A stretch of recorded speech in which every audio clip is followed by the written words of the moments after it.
Hola amigas y amigos, Abel Reynoso, bienvenidos a Narcomentarios.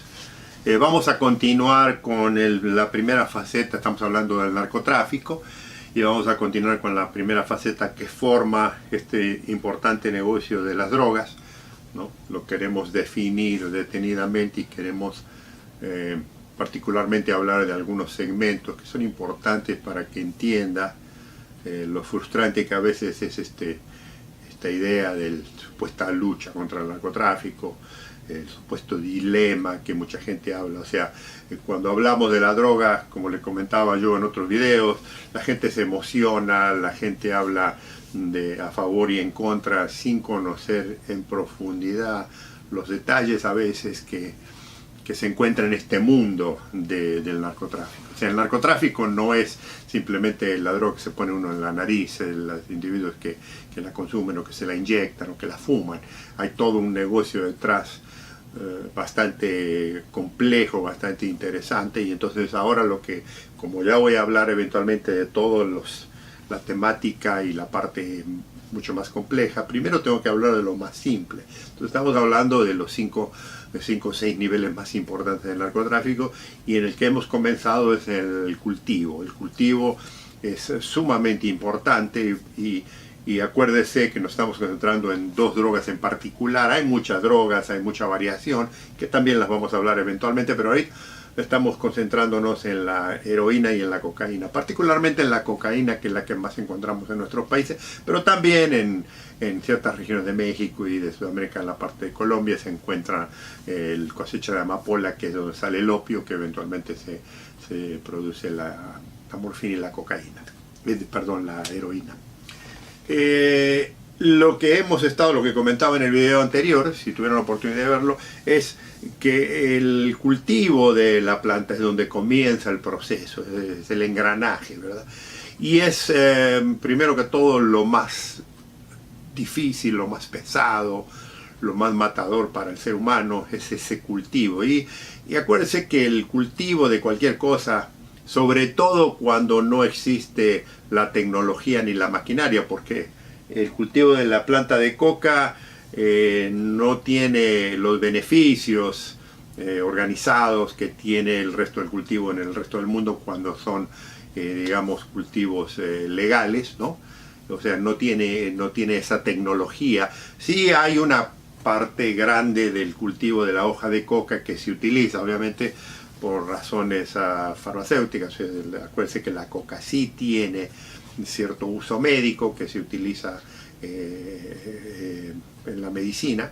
Entonces hay una parte importante, pero la mayoría de la producción de la coca, de la hoja de coca, se la vende ilegalmente, se la produce y se la vende ilegalmente para eventualmente producir la pasta y luego refinarla entre lo que es la cocaína que se consume en todo el mundo y aquí particularmente en Estados Unidos.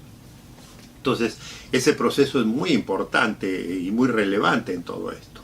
Ahora, nadie casi siempre considera esta parte del negocio, esta parte de todo este proyecto, lo difícil que es. O sea, usted sabe que hay una producción y la gente lo sabe, y la gente sabe también que hay una producción de droga, pero nadie en realidad, si usted no ha hablado con estos campesinos, si usted no ha vivido con ellos, si usted no ha ido a visitar, y lo mismo ocurre, digo, con los campesinos que cosechan las plantas de amapola, pero lo interesante es llegar a los pueblos estos con esta gente y hablar con la gente. O sea, usted habla con el campesino que cosecha la coca y es impresionante lo inocente que esta gente es. O sea, uno se la quiere dar de muy intelectual y muy sofisticado, hablando con un micrófono en un lugar con aire acondicionado, con todas las facilidades y todo, y luego quiere hablar de no, que hay que atacar la producción de coca, y usted tiene políticos, tiene policías, tiene militares, tiene estrategas que están de un lado y que hay que acabar con el tema de la hoja de coca y de la plantación, y hacen planes y todo, y luego tiene del otro lado estos sofisticados individuos que la consumen, porque el que consume, sí hay una población, una parte de la población que la consume por el dinero, pero hay una parte de la población que vive muy bien, sobre todo le estoy hablando de la coca de primera calidad, la cocaína de primera calidad. Son gente que pagan muy bien, gente que viven en sus departamentos de lujo con el último modelo, y el último modelo de automóvil, las joyas, el dinero, la ropa, las fiestas, la suntuosidad, el lujo.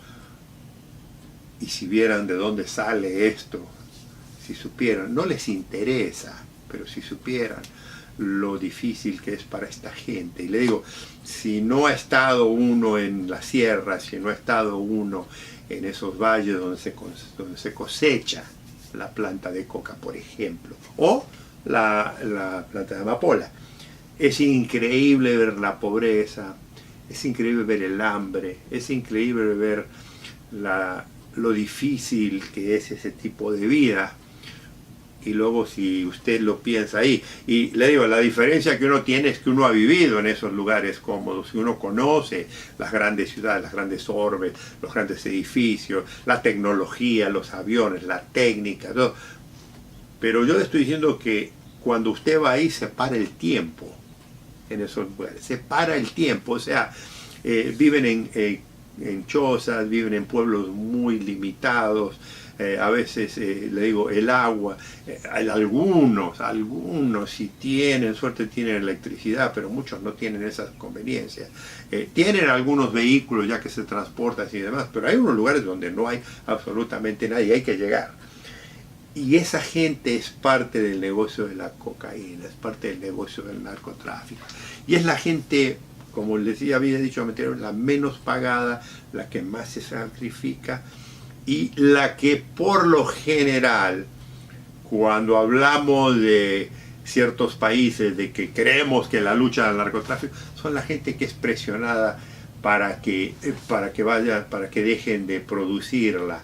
Pero cuando estamos hablando de estos países, si usted habla con esa gente, le dicen, y se lo dicen sincero, o sea, lo interesante de hablar con esta gente es que es gente muy campechana, gente del monte, de la sierra, gente noble, gente trabajadora, gente que no tiene, o sea, gente que trabaja para comer.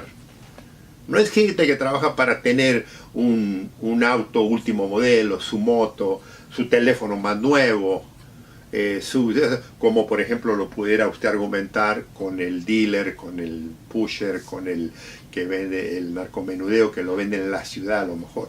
Estos individuos no hacen eso, estos individuos son muy, digamos, pobres y no tienen nada.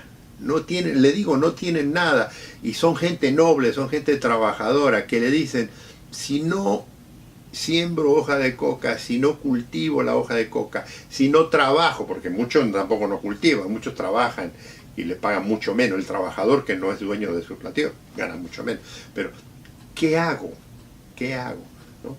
Y entonces esa gente no tiene alternativas, y entonces usted habla del negocio del narcotráfico, pero nunca considera esta parte. Y no le estoy diciendo que no pudiera haber alternativas y soluciones, pero le estoy diciendo una realidad que mucha gente no la conoce. Esa gente, esa pobreza de esos pueblos, es responsabilidad del gobierno que está en ese país. O sea, esa gente no tiene otra opción, porque ese país no le da otra opción. O sea, tiene políticos, tiene presidentes, y siempre los políticos y los presidentes y los pueblos políticos hablan de que van a ayudar a su pueblo, a su gente para salir de la... No es cierto, no hace nada. Ahí es donde empieza la hipocresía más grande de este negocio. Una de las cosas, amigos y amigas, que yo siempre hago hincapié en este negocio y que lo voy a hacer, es la gran hipocresía que existe de muchos lados. O sea, no crea que nomás estoy hablando de esto, ya voy a hablar de la hipocresía policial, pero quiero que me entienda esto. La hipocresía en el negocio del narcotráfico empieza en el cultivo, empieza con esa gente tan pobre que no tienen posibilidad de salir de su pueblo, de estudiar, de mandar a sus hijos a la escuela, de darles de comer algo noble, algo rico, algo, nada, no tienen nada. Y encima, porque tiene la otra contracara de todo esto, amigos y amigas, es el drama que tienen que vivir esta gente.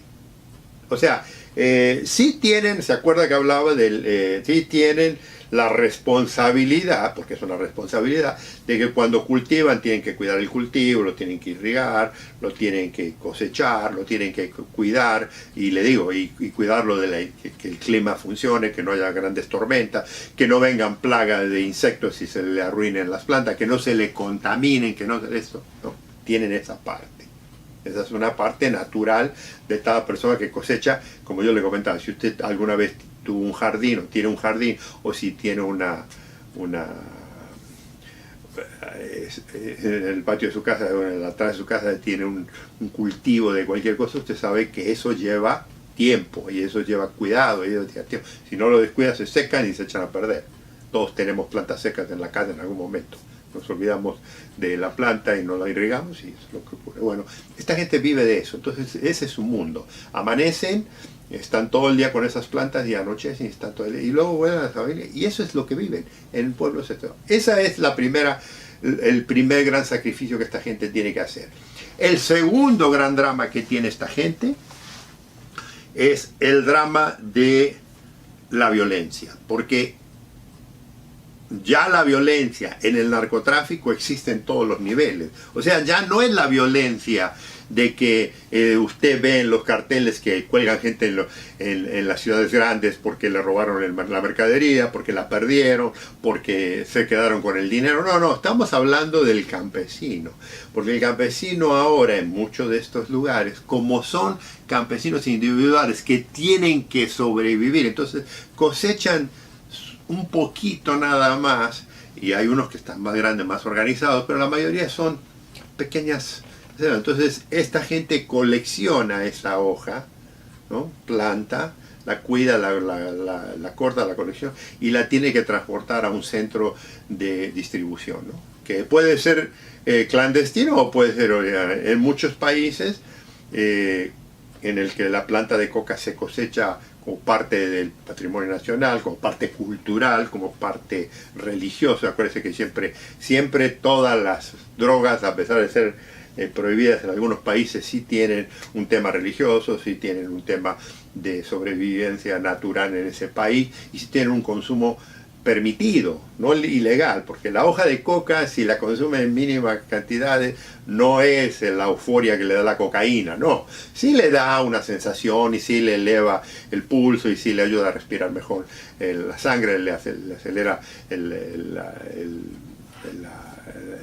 su tensión. O sea, hay muchas cosas, pero la hoja es muy mínima y no crea una adicción como lo hace la cocaína, ¿no? En realidad es mínimo esto. Pero es parte de la cultura, ya es parte del pueblo eso. Toman su té de ahí, comen, e incluso le digo, en muchos lugares es parte de su nutrición, porque el consumo de hoja de coca, el consumo de coca incluso, es una forma de dieta porque no le da hambre.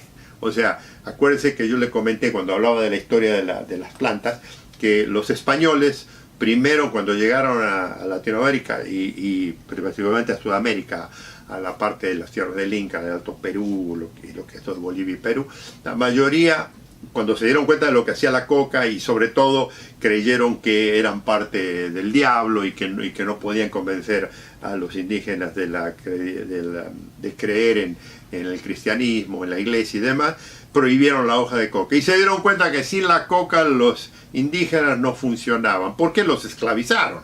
Entonces, ¿qué los hacían? Los hacían trabajar en las minas de plata, que acuérdense que se vinieron los españoles a robar toda la plata. O sea, los intelectuales, los grandes conocieron la madre patria, vinieron y explotaron toda la indígena, y a los que no pudieron someterlos los mataron, los torturaban, los violaban a las mujeres. O sea, era todo una opresión tremenda. Pero una de las cosas más importantes es que una vez que se dieron cuenta de que el indio necesitaba la hoja de coca, le empezaron a dar coca y le permitieron, y los drogaban constantemente y les daban más. O sea, es que fue más o menos lo mismo que hicieron los dueños de plantaciones en el sur de Estados Unidos con la raza de los negros, de la raza negra, cuando llegaron como esclavos a trabajar en el sur. Les dieron cocaína, les dieron bebidas alcohólicas para mantenerlos como sujetos. Eso es parte de la realidad. Entonces, esta parte continua de eso, es parte de la cultura, porque cuando uno consume coca no le da hambre y uno está despierto, está activo. Entonces, en lo de las minas, a veces los tenían trabajando día y noche por varios días, 4 o 5 días, después los dejaban salir apenas. O sea, esa explotación es real. Bueno, pero toda esa cultura no ha cambiado. Toda esa gente sigue siendo la misma. Entonces, cuando usted va y habla con esta gente, le dice, amigo, amiga, ¿qué puedo yo hacer en mi pueblo si no tengo nada? Si no hago planta de coca, no tengo nada. Entonces, tienen ese problema. Primero, un problema social, un problema económico, un problema de subsistencia, porque no hay otro, no conocen nada. Y luego tienen otros 2 problemas mucho más serios. Tienen el problema de la delincuencia, porque como yo le decía, la violencia hoy ya existe en todos los niveles. Yo lo que voy a hablar ahora de los puntos del narcotráfico más importantes, que son el cultivo, que es la producción, que es el procesamiento, que es el empaque, que es el almacenamiento, que es la distribución y luego las ventas. Todos están expuestos hoy en día a una forma de violencia. Y en el caso de los campesinos, la violencia es, primero, que les roben su producción de coca de plantas, o no las plantas, sino de las hojas, una vez que las tienen, o que les roben la pasta, ¿no? Que les roben eso. Ese es un problema, o sea, porque hay bandas de delincuentes. ¿Se acuerda cuando hablaba yo cuando empecé los videos hace 500, 600 videos anterior, cuando hablé de la mentalidad del ser humano de pelearse y de la envidia y de la posesión? Bueno, eso no ha cambiado. O sea, cuando aparece el hombre, el ser humano en esta tierra, está solo, pero una vez que aparecen las otras tribus, se empiezan a pelear y a envidiar uno con otro, ¿no? Y empieza la gran parte del ser humano que lo define como una persona violenta. Y sobre todo esto se distingue, y a esto lo va a reconocer ahora, cuando se dividen las 2 sectas, entre una secta que se hace campesina, agricultor, y se queda en una zona y cuida y empieza a crecer la ciudad, y digamos, el guerrero que no quiere trabajar, el guerrero que quiere pelear, el nómada, que ve que esta gente tiene comida, que ve que esta gente tiene casa, que ve que esta gente tiene una familia instruida, entonces la ataca, ¿no? Los ataca, los presiona, los quema, los mata y les quita sus propiedades. Bueno, esa mentalidad del comienzo de la civilización, desde los hombres de las épocas prehistóricas y luego que se fueron repitiendo ya cuando empezaron a formarse grupos armados y que se convirtieron en ejércitos, y que es la misma mentalidad. Entonces hoy en día la gente que cultiva la coca, que cultiva la planta de coca, tiene siempre ese gran riesgo de estos grupos armados de delincuentes que se esconden en algunos lugares con ideologías políticas de extrema izquierda o justicieros, pero son todos narcos. O sea, esa es una realidad, son todos uno vivo. O sea, no es una ideología política, se esconden que son de izquierda, que tienen ideologías comunistas, que tienen ideologías marxistas. Les cuento, sí, algunos leen un libro de marxismo, lo leen a Marx, lo leen a Lenin y todo eso, pero van y le roban al pobre campesino que se mata de sol a sol a cosechar, y si no el campesino le da la hoja de coca, en algunos casos la pasta y demás, los matan. Y los matan constantemente. Usted vaya y hable con la gente del pueblo y hay muchos heridos, hay mucha gente lastimada. Y hay otra realidad, y esto ocurre en muchos países, estoy hablando de los campesinos, en la que estos grupos armados de delincuentes, amigos, amigas, suben a estos pueblos y patrullan, porque ellos sí tienen equipo de último moderno, tienen las armas, tienen el AK-47, tienen rifles automáticos, tienen toda la tecnología moderna, van y atacan, porque tienen vehículos como pickups, tienen motos, tienen todo, van y atacan a esta gente constantemente y van patrullando como en la película de los Magníficos 7, llegan a un pueblo, arrasan con todo. Y además tienen, desafortunadamente, y esta es una realidad, que si usted tiene hijas menores, particularmente de 10, 11, 12, 13, 14 años, se las secuestran, se las llevan. Y la mayor parte de las veces nunca las vuelve uno a ver. Esta es una realidad, esto no es una mentira. Y es más, hay lugares en algunos países que estas fuerzas digamos, de vandalismo, ¿no? De delincuencia, están protegidas por las autoridades de la región local, ya sea ejército o una policía local, estatal, municipal, que los protege. Imagínese usted, padre de familia con una o dos hijas, imagínese usted que tiene que vivir ese calvario y esconder a sus hijas.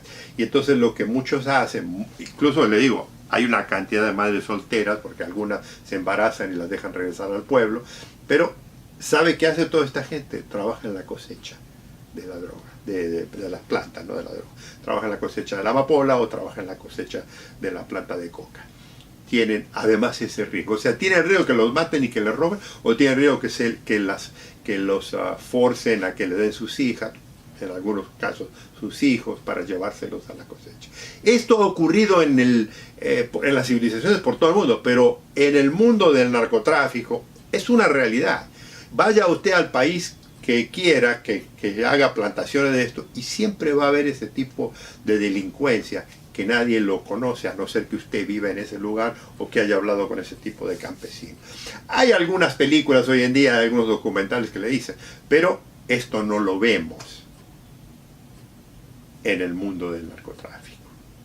Esto es parte del cultivo, esto es parte de la cultura de lo que se cultiva. Entonces ahora tenemos la otra parte del drama, porque hay dos partes, la otra parte del drama. No solo nos tenemos que cuidar, tenemos que cuidar el plantío, tenemos que cuidar para poder ganar algo que la planta salga a la avena, sino que también nos tenemos que cuidar de los delincuentes, o tenemos que someternos a estos carteles, a estos grupos delictivos que vienen. Pueden ser carteles poderosos o pueden ser carteles locales de gente que se aproveche, ¿no? Siempre está en eso. Pero después tenemos las fuerzas policiales, las fuerzas gubernamentales, tenemos los ejércitos, que en algunos lugares son tan corruptos como los delincuentes. Esa es una realidad. O que porque vienen por un mandato gubernamental, presidencial, gubernamental, tienen que venir y llegan a los pueblos y les destruyen las cosechas y les queman las cosechas y les queman sus casas en el nombre de la lucha contra el narcotráfico. ¿Por qué? Es muy fácil llegar a estos pueblitos, es muy fácil con un helicóptero particular. Imagínense un helicóptero que vale millones de dólares, porque los helicópteros que hoy en día se utilizan para la lucha contra la guerra son helicópteros de última generación súper modernos. Hay algunos muy viejos, pero última generación. El precio de un helicóptero podría mantener toda la población que vive en ese valle, créame, porque los helicópteros valen millones de dólares. Sin embargo, amigos, ahí llegan el equipo y hacen el show. Y bajan los soldados, que les decía yo en el video anterior, el equipo que un soldado lleva, las botas que un soldado lleva, es lo que cuesta más que lo que gana uno de estos campesinos en un mes cosechando hojas de coca en la temporada.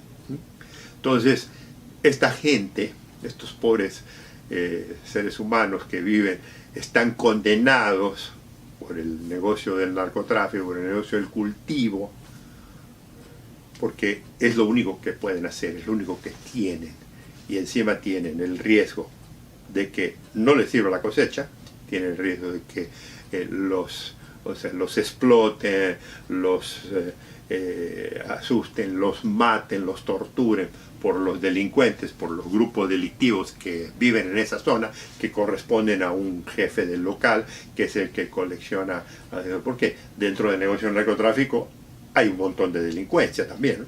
O se exponen a que ciertos militares lleguen con su tropa, tomen posesión del pueblo, y entonces todo el mundo tiene que salir a esconder su cosecha, todo el mundo tiene... O está el otro riesgo, una vez que termina la gente de cosechar, tiene que transportar esas hojas a algún lugar.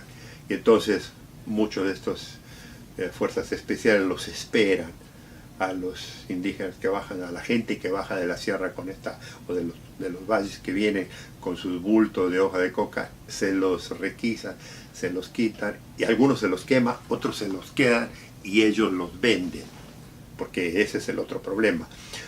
En algunos lugares, las mismas fuerzas de seguridad, la policía y los militares, se quedan con los cargamentos de hoja y se la distribuyen, se la dan al jefe de la zona que está encargado de acaparar la planta, las hojas de coca o en el caso de la goma en amapola y se la venden a los jefes. Esto es una realidad, esto no es una mentira y no le estoy contando esto, amigos y amigas, porque me siento mal por ellos, porque es la realidad, estamos informados, estamos hablando de la realidad, de lo que hemos visto, de lo que sabemos, de lo que se vive. Y esto la gente no lo habla. Usted a lo mejor lo ve en algún video, pero una cosa es que lo vea en un video y otra cosa es que lo haya visto en persona. Y usted se sienta a comer con esta gente, se sienta a hablar con esta gente. Y son gente simple, son gente buena, son gente humana que tienen, que le dan lo que tienen, lo hacen sentir a uno parte de eso. Y esa es la realidad del tema del narcotráfico en el primer nivel, el cultivo. El cultivo del narcotráfico, que es donde todo comienza en la droga. Ese famoso kilo de cocaína que empieza con la hoja, que a ese campesino no le va nada. Una vez procesado ese kilo de cocaína, a lo mejor en alguno de estos países valdrá $1000, por decirle. Que ese campesino no ve ni la 10ª parte de los $1000. Pero esa misma coca, ese mismo proceso, una vez que está procesada, que lo transportan a Nueva York, que lo transportan a Londres, que lo transportan a Hong Kong, que lo transportan a Tokio, que lo transportan a Australia, Sydney, Australia, ese mismo kilo vale miles y miles de euros o de dólares. Vale 40, 50 mil dólares, mientras más lejos se aleje de estas tierras. Fíjese qué travestía. Dice qué ironía todo esto del negocio de la droga. Entonces, sabemos que el negocio de la droga es multimillonario, sabemos que el negocio de la droga es extraordinario, sabemos, pero sabe de esto, sabe del sufrimiento de esta gente. Y a esta gente no le interesa nadie. ¿Usted cree que el que se pone, que se da un pase de cocaína en la nariz en Wall Street o en Hollywood o en Londres o en Australia o en Tokio o en Hong Kong, sabe de esto, le interesa, le importa? No le importa un cuerno. Imagínese. Y el país, porque tiene una estructura ese país, porque todo el mundo enseguida, cuando usted habla de esto, inmediatamente le vienen con la soberanía, con que usted se entremete en esto y todo. El país no hace nada. Y no es que se lo obliga a Estados Unidos a que no haga nada, no es que se lo obligan los ingleses, o los alemanes, o los franceses, no, esto es nativo, esto es natural. Acuérdese una cosa, el cultivo es una cosa natural del país en el que produce el elemento que le estoy hablando. Eso no es controlado por los grandes imperios, las grandes corporaciones, no, eso es controlado por el país, por esta bala de delincuentes, por esta bala de eso. Y le digo, dentro de esa estructura también está la estructura de corrupción de los gobiernos, que saben muy bien que todo, o sea, esto no es ningún secreto en el país. Los políticos lo saben, los gobiernos lo saben, todo el mundo lo conoce. Entonces, es importante que usted también lo sepa cuando yo hable del tema del narcotráfico. Amigos y amigas, los invito a que nos veamos en el próximo video. Un gusto saludarlos.